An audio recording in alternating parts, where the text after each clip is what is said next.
غلامان مصطفیٰ کو یہ شعور آ گیا کہ ہماری زندگی مصطفیٰ کی سیرت میں ہے، ہماری حیات مصطفیٰ کے اسوہ میں ہے، ہماری بقا مصطفیٰ کی سیرت میں ہے، ہماری یہ زندگی اور وہ زندگی عالم اسلام ہو جو عالم کفر ہو، عزتیں سب کی مصطفیٰ کی نسبت کے ساتھ وابستہ ہے۔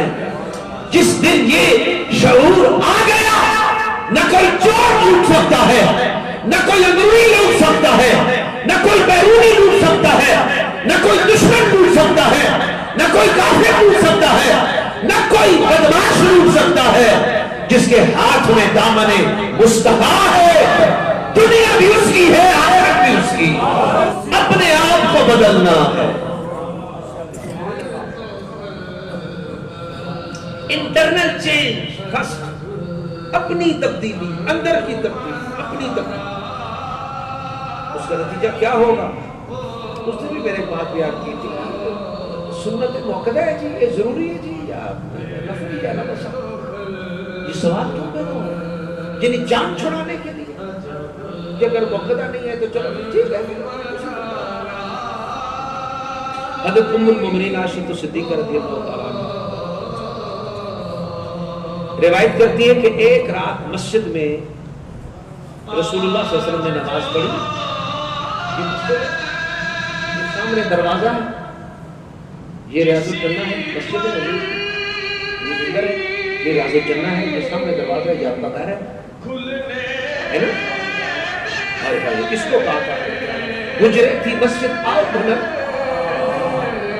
توری دید کے کارن سارے سکم دو جگ راہ اکھیاں دا فرش کرن کی جن و ملک ہونا پڑی۔